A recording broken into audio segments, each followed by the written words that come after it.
So today we're going to do a stuffed leg of lamb, and not only are we going to stuff it with some absolutely beautiful flavours, but we're also going to put it on the rotisserie and then put that on the Hellrazr Yama. Then to add even more flavour, if that wasn't enough, we're going to baste it with a herb brush and loads of beautiful garlic butter. So this is going to be crazy good. You're not going to want to miss this, so stick with me and I'll show you how we're going to do it.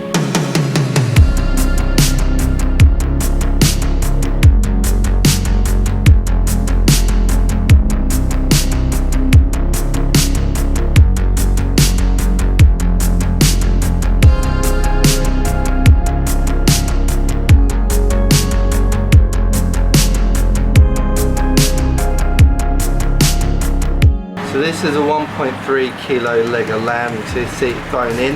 Now it's not a full leg of lamb, because if you have a full leg of lamb you have like the thigh joint and everything up here.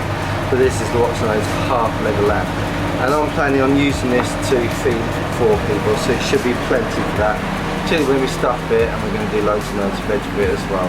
Right, so the first thing I'm going to do, while it's still actually whole, is try and take off as much of this silver skin as possible. Now you don't have to do this, in theory you could leave it on, but I kind of find it just makes things a bit tougher if you do. So I'm just sticking my blade underneath that silver skin, and then I'm just going to try and follow it along. You will lose some meat unfortunately, but if you're careful and take your time, you will kind of get most of it off and leave most of the meat. And the nice thing about doing that is that you haven't got any chewy silver skin over the whole meat, and also all the flavours when we baste this are actually going to penetrate the actual meat itself, which is the beef. Now to do this, make sure you get a really sharp blade. Now I've got this Strong Firestorm Alpha blade, and it is crazy sharp, so it's perfect for these sort of things. If you have a dull knife, it's just going to make life a lot more harder. So we're just going to get off as much of this as possible. Boning is fairly simple. So as you can see, you've got a bone starts here, and you can see it going all the way through, and obviously coming out here. So that's fairly helpful, because it tells you, well, if you cut from here across, then you're going to find your bone really easily.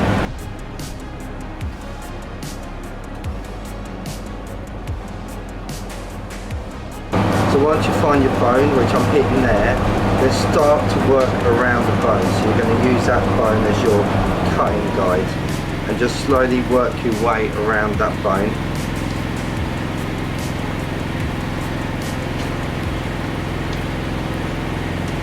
I'm going to start this top end as well.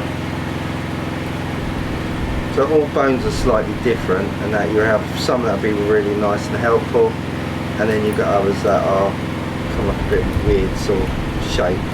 You can see here I've got that knuckle part which is come across here, so you've got the bone here and you've got the knuckle here, and this is because this isn't the biggest piece of meat, you've actually got that protruding quite a long way. So we'll just cut around that best we can.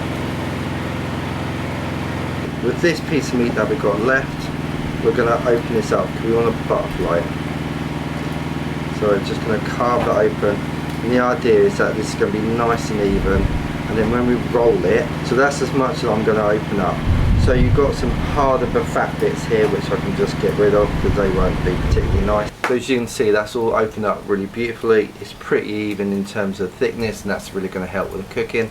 And the next thing I'm going to do is just get some salt. So this is some smoked salt, and what I'm going to do is just give that a sprinkling in. Now the reason I'm putting that as the first layer is so that it starts to penetrate the meat and actually starts imparting a bit of flavour, and if we can pat that down as well, that would just help massively. Okay, so while that salt is starting to penetrate the meat, we're going to get on and put our mixture together. That's going to go inside. So we're going to put some mushrooms in, and these are some beautiful chestnut mushrooms. So first of all, let's just take the skin off. So I'm just going to rough chop these because we're going to put them in the mixer, so we want to make quite a nice sort of like fine mix to go in our lamb. In addition to that, I'm going to get some chorizo. And whenever you're cooking chorizo, you always want to take this skin off. Again, just gonna chop this up just to give that blender a bit of a head start. Chuck that in as well. Then a couple of cloves of garlic, because garlic works amazingly well with lamb. Give that a whack, get the paper off, and then chuck it in. So this is fresh oregano, and it's got a really beautiful like aromatics in it. Tried to take as much of the woody bits out as possible. We're really just after the leaves, but the end tip is actually quite fine, and actually, because it's new wood, it's not too bad. But down the other end, it's going to be pretty like woody and a bit too stalky, so you don't really want that. If you can't get fresh oregano, dried will do. Or if you can't get it at all, then you can use sage. Sage is pretty readily available, and it's got quite a similar flavour. Again, that works really well as well. I'm going to zest like one unwaxed lime into here as well, and that just gives it a bit of vibrance, kind of lifts the flavours a bit, because lamb can be, I know, sometimes can be a bit of a heavy one, so depending on the age of the actual lamb itself, so a little bit of lemon zest in there just really helps just pick up everything. It's really beautiful. And then to help it blitz up, I'm going to put some olive oil in there as well. Not too much, it's just really to help it come like blitz up and get going really. And that should be enough. We kind of want to get to a pace, that's kind of where we want to get to. So, give this a blitz.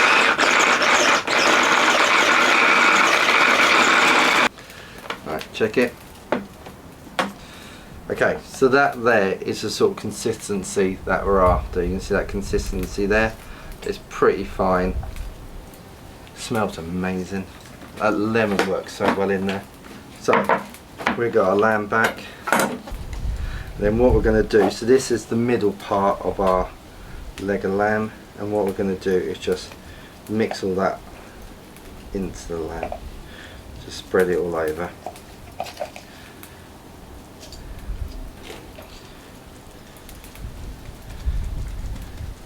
Beautiful. That looks and smells amazing. Okay, so the next bit we're going to do is actually tie this lamb back up. So get yourself some butcher's twine and give yourself enough room to actually do it. So give yourself a decent bit of string. Doesn't matter, we're just trimming the excess off the ends, but it's a lot easier to work with more rather than less. And we'll see what fruit does. So you're going to pass the string under the bits of lamb. You might have to help it up a little bit. So go that way first. So one there. One in the middle. And then the final one at the end. Okay, so let's roll this up carefully.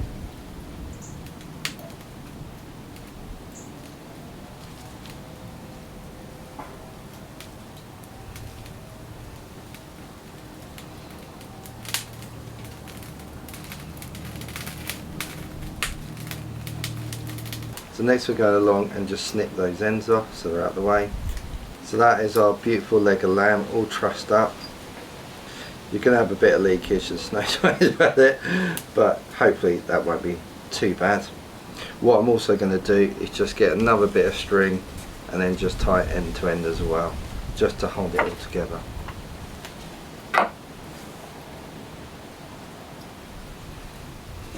Right, okay, so there you go, that is all together and that looks amazing. So the next thing to do is get the skewer and pass that through, and then we're going to put it on the Hellrazr. So we're just going to pass this through and it'll go through nice and easily. And then we've got our two clamps which we're going to push into the meat to hold it firm. Put those in.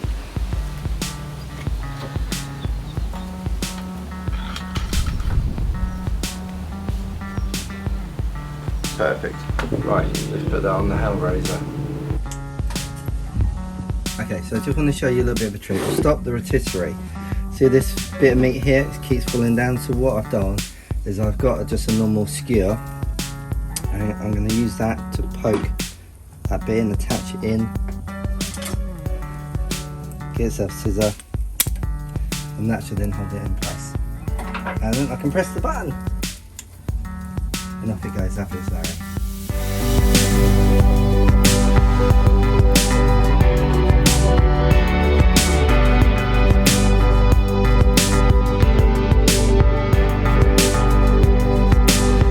So the lamb's been on 30 minutes, the colour is looking incredible, the smell is knocking me out, it's just amazing, and it's time to do our veggies. So I've got some new potatoes and then some little carrots as well. So what I'm going to do is just open up one end of the bag,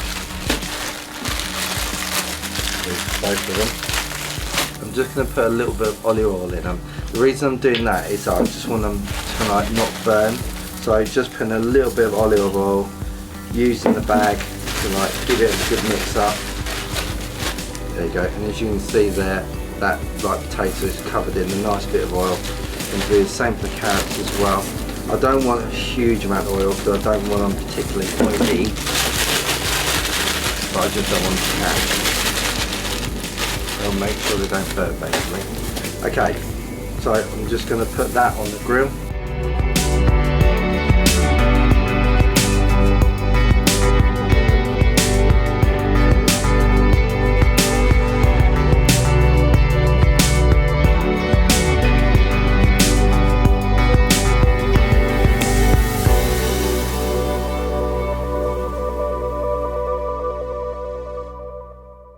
So as you can see, the potatoes and the carrots do not take long. And now while they're still hot, I'm going to get a nice bit of salt, put that all over as well. And then also, and this is garlic puree, and I'm going to squirt that over. And then with my tongs, just give that a really good mix around. You don't want to add the garlic while you're cooking it, because garlic just burns so easily. So just by putting some on, mixing it round, I'm going to cover these in tin foil now, and they're just going to mellow out in that garlic and that bit of salt, and wow, they're going to be incredible. So the next little thing we're going to do is make ourselves like a herb butter, and we're going to make ourselves like a herb brush in which to apply it. So I'm going to get myself like half a block of butter, so this is about 150 grams, so decent amount, put that in there. Then I'm going to get a lemon, and I don't want a lot of this, so literally just give yourself about that much, not a lot at all. And then also some garlic, and I'm going to say, if you were using cloves, use a couple of cloves. If not, probably like a tablespoon of garlic. And I'm going to put this on the Yama, and I'm going to melt that down. And while that's melting, we're going to make a herb brush. So here I've got some sage and I've got some rosemary.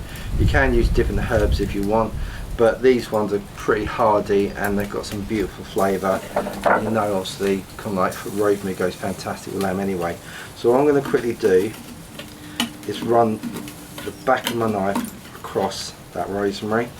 It's going to start breaking up the leaves and releasing that bit of that oil, and that's the flavour that we want to get on the lamb.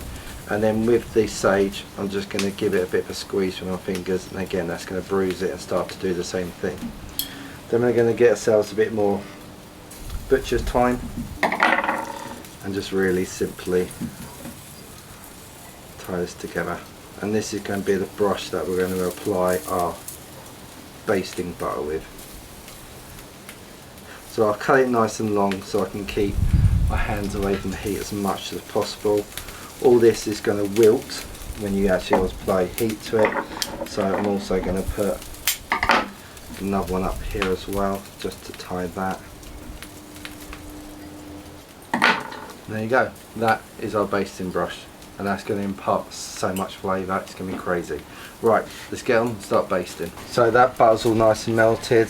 I'm just going to use my brush. It's going to possibly smoke quite a bit, but all we're going to do is use that brush, and then for the next, I don't know, 10 minutes or so, not very long because this lamb's pretty much done. As you can see, the colour on it looks amazing. We're just going to baste that and just put as much flavour into it as possible. I'd say it is going to smoke, and you've got the flames that are going to come up and they're going to kiss the lamb, but wow, So you've got the oils and the rosemary and the sage. They're all going to be dripping down and kind of like imparting some beautiful flavour. Plus we've already got the flavour of the charcoal, we've got the flavour of the, going for it now, we've got the flavour of all the chorizo, the garlic, the oregano and the lemon zest that we put in the middle. Now this is going to be good. And where the flames are just touching that, you're going to get a beautiful char on that. Some gorgeous flavours in this. And man, this smells amazing. It just smells incredible. Now look at the colour that you've got on there. Now that is amazing.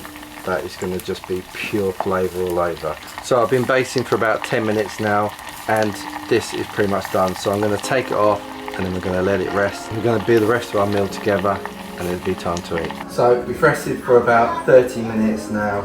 I'm taking the twine off and it is time to carve this up and see how we did. So as you look at the surface of here, you've got a beautiful colour from the smoke, bit of char where the flames hit it, and it is looking incredible. So I cannot wait to carve this. Let's do it. Let's go straight in the middle. It's always the best shot. Right, so you've got a beautiful colour, it's lovely and blush and pink still, and you can see that it looks gorgeous. So let's just do a couple of slices on here.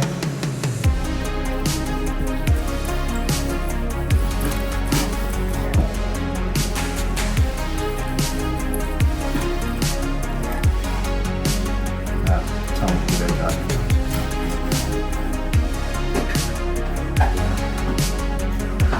Well, that's good. That is really good.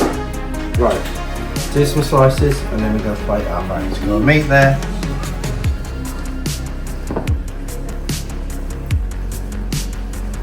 Some of cream spinach. Then